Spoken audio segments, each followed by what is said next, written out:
नमस्कार। किसी ने बड़े कमाल की बात कही है कि अवसर और सूर्योदय में एक ही समानता है कि देर करने वाले हमेशा इन्हें खो दे देते हैं। ये कहानी बहुत छोटी सी है और ये कहानी है एक लड़के की जो मिडिल क्लास फैमिली में पैदा हुआ, जो 12th क्लास तक टॉप करता जा रहा था। कमाल का लड़का, पढ़ने लिखने में सबसे आगे, फैमिली को उस पर गर्व था। फैमिली को लगता था कि जब ये लड़का बड़ा होगा तो उसकी पूरी फैमिली को बदल देगा, पूरी फैमिली में हैप्पीनेस आ जाएगी, सब कुछ बदल सकता है ये लड़का। लेकिन वो लड़का 12th पास करके कॉलेज गया तो उसकी लाइफ बदल गई। उसके आसपास ऐसे दोस्त आ गए जिन्होंने उसे बिगाड़ना शुरू कर दिया। देर रात तक पार्टी चलती रही, घर वालों से झूठ बोल करके पैसे मंगाते रहा। घर वालों को समझ में आ रहा था, उन्होंने इसे समझाने की कोशिश की, लेकिन उसने अपने घर वालों को डांट दिया कि आप मुझे ज्ञान मत दीजिए, मुझे सब कुछ मालूम है। आपके ज्ञान से बात नहीं बनेगी, आप शांत रहिए, अपनी ज़िंदगी जिए। 1 साल के बाद जब रिज़ल्ट आया तो वो लड़का फेल हो गया था एक सब्जेक्ट में, और जहाँ ये फेल होने वाली बात थी वहीं ये बात उसकी ईगो में हर्ट कर गई कि जो लड़का 12th तक टॉप करता आ रहा था वो कॉलेज में जाकर के फेल कैसे हो सकता है। और ये जो फेल होने वाली बात थी इसके मन में, इसके दिमाग में इतना घर कर गई कि एक कमरे में बंद हो गया, एक कमरे में रहने लगा, घर वालों से बात करना बंद कर दिया, दोस्तों के फ़ोन उठाना बंद कर दिया, यहाँ तक कि बाहर आना जाना भी बंद कर दिया। वो लड़का धीरे धीरे डिप्रेशन का शिकार हो रहा था। ऐसा लग रहा था उसकी लाइफ में ब्रेक लग गया है, सब कुछ खत्म हो गया है। वो लड़का जिस स्कूल में पढ़ता था वहाँ के प्रिंसिपल को ये बात जब पता चली तो उन्होंने उसे मिलने के लिए बुलाया, डिनर पर बुलाया।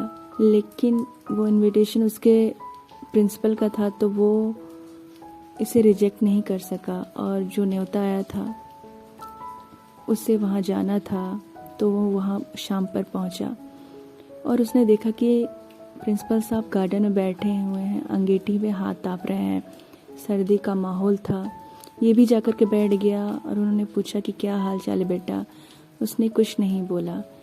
10-15 मिनट तक दोनों के बीच में कोई बातचीत नहीं हुई। प्रिंसिपल साहब ने सोचा क्या अलग किया जाए। उन्होंने अंगीठी में से कोयले का टुकड़ा जल रहा था, उसे बाहर निकाला और धधकते हुए टुकड़े को मिट्टी में फेंक दिया। जैसे ही वो मिट्टी में फेंका वो थोड़ी देर धधका और फिर बुझ गया। तब लड़के ने बोला, सर ये आपने क्या किया?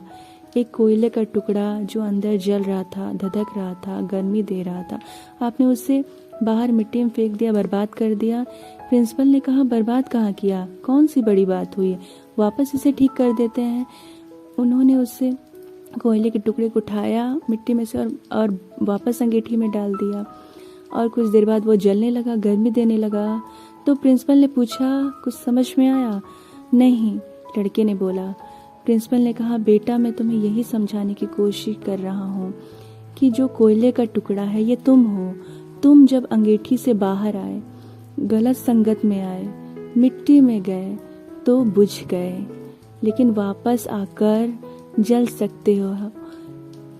लेकिन शर्त यह है कि अंगीठी में वापस आना होगा, अपनी लाइफस्टाइल बदलनी होगी, अपने दोस्त बदलने होंगे।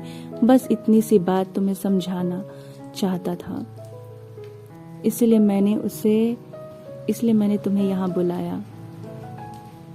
मनीष को ये पूरी बात समझ में आ गई और उसकी पूरी लाइफ बदल गई। हम में से कई सारे लोग ऐसे हैं जो डिप्रेशन का शिकार हो रहे हैं सिर्फ एक घटना की वजह से। हो सकता है कि ज़िंदगी किसी मोड़ में आप फेल हो गए हों और आपको लग रहा हो कि सब कुछ बर्बाद हो गया है, इससे आगे कुछ नहीं हो सकता है। आप समझ रहे हैं ना मैं आपको क्या समझाना चाहती हूँ? मैं आपको यहाँ बताना चाहती हूँ कि मैंने एक फिल्म का डायलॉग सुना था कि चलती का नाम गाड़ी है। यानी इंसान को हर परिस्थिति में चलते रहना चाहिए, चाहे उसकी ज़िंदगी में कुछ भी घटे। चलते रहना चाहिए, चलते रहना चाहिए। सिर्फ यही एक तरीका है अपनी ज़िंदगी में आगे बढ़ने का। और ऐसा नहीं है कि हर कोई पैदा होते ही सीधे मुकाम हासिल कर लेता है। हर किसी के लाइफ में उतार चढ़ाव आते ही रहते हैं, लेकिन अपनी ज़िंदगी में उन उतार चढ़ाव को मात दे करके फिर से बाउंस बैक करना, फिर से ट्रैक पे आना, ये बहुत बड़ी बात होती है। और अगर आपको हमारी इस कहानी से कोई सीख मिली हो तो प्लीज़ हमें कमेंट करें। मुझे बहुत अच्छा लगता है आपके कमेंट का जवाब देना।